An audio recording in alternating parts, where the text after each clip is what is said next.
ආයුබෝවන් මගේ YouTube channel එකට ඔබ හැමදෙනාම සාදරයෙන් පිළිගන්නවා. ඔබට සුබ දවසක්. මම අද කරන්න බලාපොරොත්තු වෙන්නේ එදා කළා මම පිරිමි මුහුණක් කොහොමද පෙන්සලෙන් ඇඳලා ත්‍රිමාන දාන්නේ කියන එක එදා මම කියලා දුන්නා ඉස්සෙල්ලා වීඩියෝ එකෙන්. අද මම ඒක පැස්ටල් වලින් කොහොමද ඒ ත්‍රිමාන ලක්ෂණ පෙන්නලා වර්ණ කරන්නේ මුහුණක් කියන එක අද මම මේ වීඩියෝ එකෙන් කියලා දෙනවා.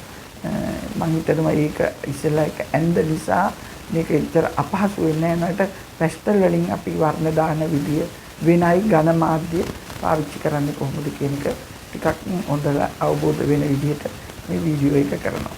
ඒක නරඹන්න. ඒ වගේම මගේ channel එක subscribe කරන්න, ඔයාලගේ නව අදහස් මට කියලා එවන්න, like කරන්න, තව යාළුවන්ටත් කියන්න. එතකොට මේකට තව සම්බන්ධ වෙනවා කට්ටිය. ඊළඟට මම ඉස්සෙල්ලා වගේ පන්ති ගොඩක් කරන්නේ නැහැ. සෙනසුරාදා හවස 6 ඉඳන් 8 වෙනකන් එක පන්තියක් තියෙනවා. ඒක 6 7 8 9 10 11 දරුවෝ සම්බන්ධ වෙලා ඉන්නවා. ඒකට ඉන්න කැමති කෙනෙක් ඉන්නවා නම් මට කතා කරලා සම්බන්ධ වෙන්න පුළුවන්. දැන් ඉස්සෙල්ලා වගේ ගොඩක් කරන්නේ නැහැ. කාල වේලාව ටිකක් මට මේ මදි නිසා ඒ නිසා එක පන්තියක් කරනවා. ඒකේ ගොඩක් කරන්නේ පේන්ටින් දරුවන්ට බැරි අඳින එක තමයි ඒක කරනවා. ඒක ඕන කෙනෙක් සම්බන්ධ වෙන්න පුළුවන්. ඒකට මට මේ නම්බර එකට කතා කරලා සම්බන්ධ වෙන්න 071 440යි 81යි 86යි කියන නම්බර එකට කතා කරලා සම්බන්ධ වෙන්න පුළුවන්. තව මේ ඩිප්ලෝමා පාඨමාලාව දැන් කරගෙන යනවා. දැන් ඒ පරණ පාඩනුත් කරලා තව දෙතුන් දිනක් විතර සම්බන්ධ කරගන්න පුළුවන්. කැමති කෙනෙක් ඉන්නවා නම් ඒකටත් කතා කරන්න. දැන් පාඩම නරඹන්න ඕනේ. දැන් මේක තමයි pencil drawing එක.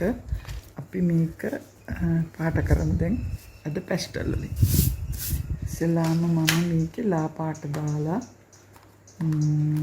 පාට කරගෙන යනවා. මම මේ ගන්නේ මේ ක්‍රීම් පාට ඕනේ. කාලා මේකේ තව ගොඩක් වැඩ තියෙනවා. ගාගෙන යනකොට ඔයාලට පැහැදිලි වෙයි.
දැන් පේන්ටින් එක අවසానයි. ඔයාලා බලන් ඉන්න ඇති මං හිතනවා මේ මං කොහොමද මේකට පාට යෙදුවේ කියලා. මේ ඝන මාධ්‍ය පැස්ටල් වගේ ඝන මාධ්‍ය වලට අහු වෙන්නේ ඔය පැස්ටල් ඇක්‍රලික් ඔයිල් වගේ තෙල් සායම් වගේ ඒවා දානකොට ඝනට දාන්න ඕනේ. ඒවා ඝන මාධ්‍ය එක උඩ යොදලා වර්ණ හදන්න වෙන්නේ. හැම වෙලෙම එක උඩ වර්ණ යොදන්න ඕනේ. දිය සායම් එහෙම නෙමෙයි. දිය සායම් කරනකොට ඔයාලට පැහැදිලි වෙයි. එක දිය ගතියට දාන්න ඕනේ. එක සැරයයි දෙසරයයි ඒ ස්ටෙප් 3කින් දාන්න ඕනේ. හොඳට වතුර දාලයි ඒ වතුරත් එක්ක තමයි ගොඩ නැගෙන්නේ. මේක ගොඩ නැගෙන්නේ වර්ණ එක උඩ යොදලා උඩට සුදු පාට වලින් තමයි හසුරවන්න පුළුවන්. දැන් ඔයාලට බලන්න ඉන්න ඇති මම ඉස්සෙල්ලා ලා පාට දාලා ටික මතු කරලා ගත්තා. එක පාටක් දාලා නිකන් හිටියේ නෑ. ඒ උඩ තව වෙන පාටවල් දැම්මා. ඉස්සෙල්ලාම මේ පාට දැම්මලා රෝස පාට වගේ ක්‍රීම් පාට වගේ ඊට පස්සේ දුඹුරු පාට දැම්මා. ඊට පස්සේ තද දුඹුරු පාට දැම්මා. යෙලෝ වකර් එකක් දැම්මා අවශ්‍ය තැන් වලට. එක උඩ වගේ යෙදෙනකොට තමයි මේ පැස්ටල් මාධ්‍යයෙන් රූපයක් මොකක් හරි දෙයක් ගොඩ නැගෙන්නේ. ඒක තමයි කරන්න බලන්න ඇති. මේ විදිහට තමයි එන්නේ. ඒ වගේ දෙයක්. පිරිමි කෙනෙක්ගේ රූපයක් තමයි මුණක් තමයි මං ඇන්දි දැන් ඊට ඉස්සෙල්ලා මං ගැහණු රූපයක මුණක් ඇඳලා තියෙනවා. දැන් මේ වගේ ඊට පස්සේ මම මේ වගේ කොටස් ඇඳලා පෙන්වන්න බලාපොරොත්තු වෙනවා. දැන් ඔයාලත් මේ වගේ අභ්‍යාස කරලා බලන්න. එතකොට ඔයාලට තව මේකේ කොහොමද වැඩ කරන්න කියලා පැහැදිලි වෙයි. වීඩියෝ එක නරඹ ඔයාලට ඕම ස්තුතියි.